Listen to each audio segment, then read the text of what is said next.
Olympics/no masks, no worries for now, Aussies preparing for Tokyo. Cindy: no masks. No worries. For now. Donnie Stevens won a record 14th national title in the women's discus throw on Sunday to earn her spot on the Australian team for a fourth Olympics, less than a year after fearing a career-threatening neck injury could force her out of the Tokyo Games. With the coronavirus relatively under control in Australia, there was no sign of masks or much in the way of COVID-19 restrictions for athletes or spectators during the national championships at Sydney's Olympic Park this week. It'll be a different scene in Japan in just over 3 months when the delayed Olympics are held in a tight quarantine bubble.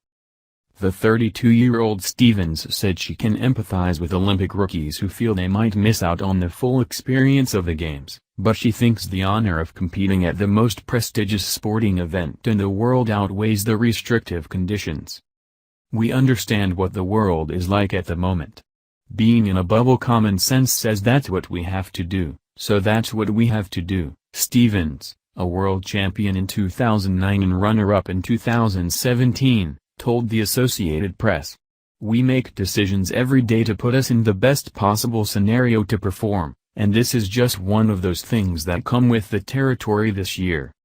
If you want to go to the Olympics this year, you're just going to have to adapt."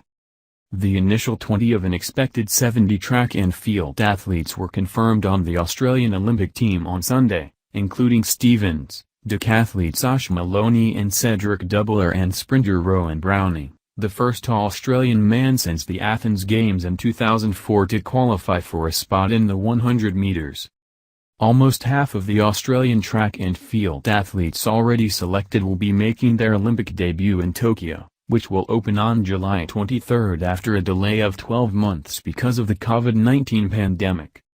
With coronavirus cases surging in Japan, where about 9,500 deaths have been attributed to COVID-19, organizers are imposing strict conditions including a ban on foreign fans including family members of athletes at the Olympics.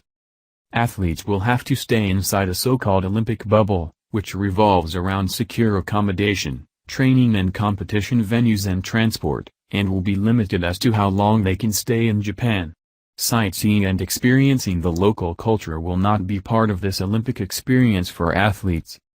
Stevens knows some athletes will miss having family, friends and mentors around, and said that's where she and other experienced Olympians will have to help fill a void.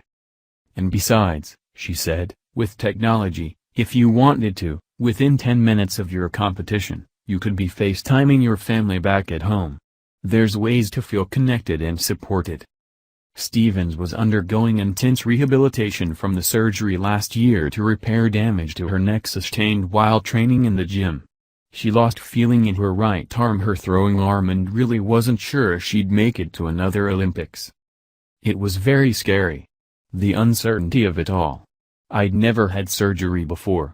So spinal surgery, going in through the front of your neck, was pretty terrifying, but I just tried to take it one day at a time. It was a long 12 months of rehab.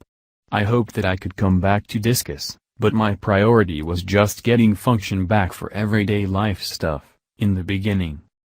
Postponing the Olympics gave Stevens renewed hope. She said she's been focusing on the little wins since last July. "Realistically, I wouldn't have been able to go if they were last year. I wouldn't have been up to standard," she said. "I've definitely benefited from more time." After throwing an Olympic qualifying mark earlier this year, another of those little wins was the national title on Sunday, ensuring selection for Tokyo, despite her mark of 62.74 meters being more than 6 meters off her personal best. Australia's domestic track and field season was seriously curtailed in 2020 because heavy lockdowns in some cities, particularly Melbourne, where the majority of the country's 910 coronavirus-related deaths were reported. But with domestic travel restrictions mostly lifted and life returning toward normal in most of the country, Stevens said there was more of a buzz than usual at the Nationals over the last week. "You just kind of feel. There's just such an excitement and an aura around it," she said. "I think because no one has competed in such a long time. Everyone is so excited and so pumped." It's an Olympic year again, they're on, and everyone is really excited for that.